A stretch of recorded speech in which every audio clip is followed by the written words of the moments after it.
एक समय की बात है कि आजकल घर घर की ये लड़ाई हो चुकी है कि तुम्हें जो कुछ भी बोलना है सीधे बोलो और मुंह पर बोलो। क्योंकि आगे पीछे आजकल लोग तो बहुत बोलते हैं और मुंह पर कोई नहीं बोलता। यह सोचते हुए सभी लोग कहते थे, देखो कुछ लोग तो ऐसी बातों सुन सुनकर बेहोश तक हो जाते हैं और इनको कोई फर्क भी नहीं पड़ता। ये घर वाले सब ऐसे ही हैं।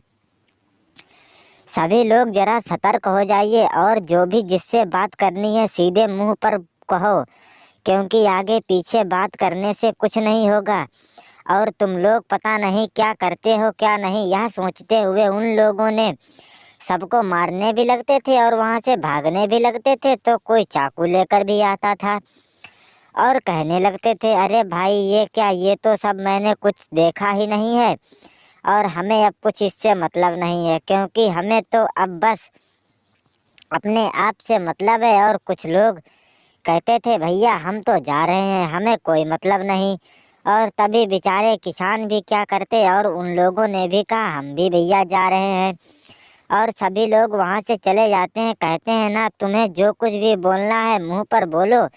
और आगे जाकर उन सभी लोगों ने अपने बच्चों को बुलाया और कहने लगे, बच्चों तुम्हें आजकल जितने बड़ों लोगों से बात करनी है सब बात मुंह पर कहना और किसी से डरना नहीं। यह सोचते हुए उन लोगों ने कहा, ठीक है माँ जी, हम नहीं किसी से कहेंगे और ना ही कुछ डरेंगे, क्योंकि हमें बात बड़ों के सामने ज़्यादा करनी ही नहीं है। यह सोचते हुए उन लोगों ने कहा, हाँ बेटा, हमें बड़ों के सामने सही से बोलना चाहिए और सही से पेश आना चाहिए।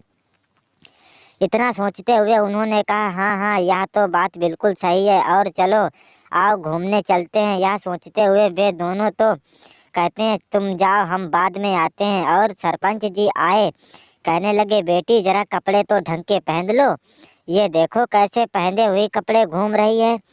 इतना सोचते हुए कहा, सरपंच जी आपका फैसला आप ही सुनाएं, नहीं तो हम पता नहीं क्या करेंगे। और उसकी माँ जी गुस्से में आई तो उसने पीटना चालू किया और कहने लगा, सरपंच जी आपको जो भी बोलना है मुंह पर बोलिए, नहीं तो यहाँ से भाग जाइए। और यह शब्द सुने सरपंच जी ने तो कहने लगे, अरे वाह, इन लोगों के घर में लगता है यही आजकल हो रहा है। आजकल ये तो घर घर की लीला है।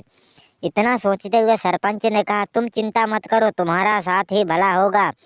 और यह सोचते हुए उन लोगों ने अपना अपना वहाँ से जाकर शुरू करने लगे और लड़कियां भी वहाँ से चली गईं। सरपंच कहने लगे, देखो कैसा जमाना आ गया है। यह सोचते हुए वह एक साधु को बुलाकर लाए और कहने लगे, साधु जरा इस घर की लीला तो देखिए, क्या हो रहा है इस घर में। तो साधु ने कहा, ये आजकल हर घर की लीला है, हम क्या कहें, जो भी कहना है तुम मुंह पर कहो, क्योंकि आगे पीछे कोई बात नहीं होती। इतना सोचते हुए उन लोगों ने कहा, देखो कैसे घुसर फुसर कर रहे हैं दोनों के दोनों, ऐसा होता है क्या। सरपंच जी बार बार पैर छूने में साधु के जुटे, लेकिन वे घुसर फुसर करने में जुटी हुई थी। और तभी वहाँ से कहती हैं, चलो हम तो यहाँ से चलते हैं, यह लीला तो ऐसे ही रहेगी। और ये शब्द सुने तो सरपंच तो बेचारे वहाँ से चले गए और कहने लगे, साधु तुम भी चले जाओ और हमारी लीला यही रहेगी, क्योंकि ये हमारा घर है और हमारा ही यहाँ राज चलेगा। यह सोचते हुए वे कहने लगे, चलो हम तो जा रहे हैं। और अगर आप लोग हमारे चैनल पर नए हैं तो